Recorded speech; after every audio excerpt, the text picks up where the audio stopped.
John asked, can we hear about, by the way, not Jon Castelli, a different John, asking him his own question. Can we hear anything about the new Leon Bridges record? Experience on that? You talked about it. You talked about it before I think you named it. You and I talked about it offline when you were starting to work on it.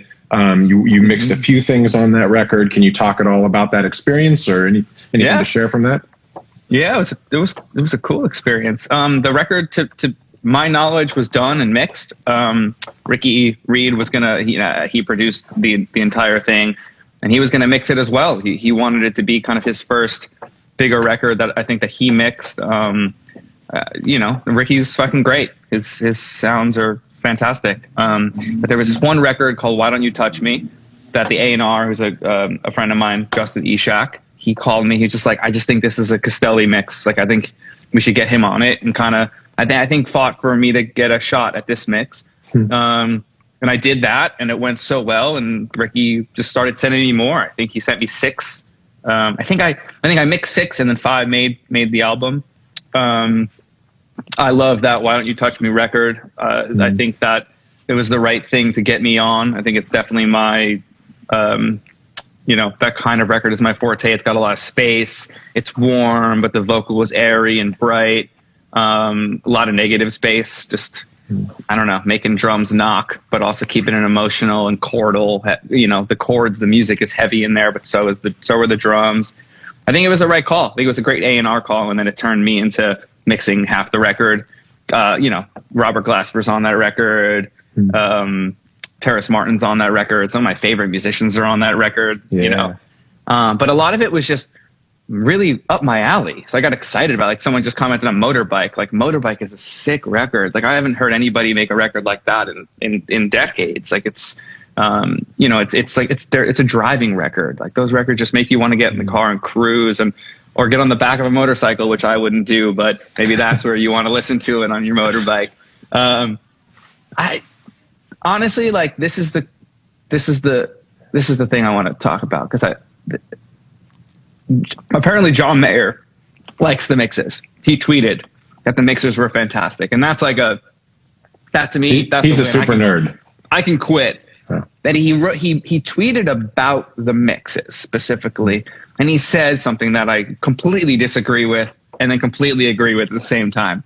He was like, I wish I had a screenshot I could pull up right now, but I love how the top end is lopped off, leaving you with a worn in, the feel of a worn in sweater, that just like takes over your, warms you up, or whatever he said about a warm sweater. But I was like, the top end isn't lopped off. That's an interesting thing to say about these mixes. Like, they're warm, but "Why Don't You Touch Me" vocal is super bright.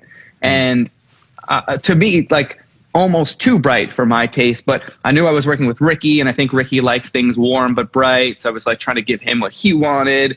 I think that was like, improv 4 on the mix, or we kind of went back and forth on the type of brightness. But to John Mayer, if you're listening, I don't consider that lopped off top. I think it's just not like other records where they're just blasting you in the face with upper mids and high end that is redundant. We talk a lot on this podcast about, like, not every sound needs to exist above a certain frequency range. Not every sound even produces frequencies above certain ranges. So when you just start adding air to these sounds, it just is redundant top end. I do that way too much. I've learned from talking to you how much. I was talking about it today in my session too, this idea of making sounds great in a vacuum, where, like, this acoustic guitar sounds amazing. I'm going to add a little sparkly high, a little air in it. Oh, it sounds so good now. And then when you put it in the mix, there's 4 other things with all that extra high end, and just gets in the way. Low pass filtering, and you've changed my game. Yeah. Because you're just adding noise, and then you're adding dense noise, which then makes you have to boost top end on the things that you now are competing with, right? The things that you want top end: background vocals, lead vocals, snare drums, hi-hats, the things that, and certain synths, and you're then competing, and you think you need to boost more when you're probably supposed to reduce in other areas, right? So I don't know, maybe in context it sounds lopped off, but there's nothing lopped off. That's a funny way to put it.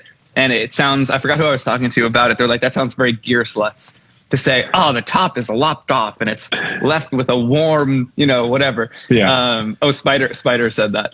I think that's funny because, yeah, John Mayer's records aren't bright. They're warm. But I wouldn't say that the top end is lopped off. It just sounds like a proper mix. It sounds like a full range balance. Nothing is overwhelming style of mixing. And I think that's what Ricky and I were going for on Leon Bridges. Well, it's great. It's a great sounding record, and that's such a Jon Castelli response. Of course, I love it. That's what we do here. Go deep into it.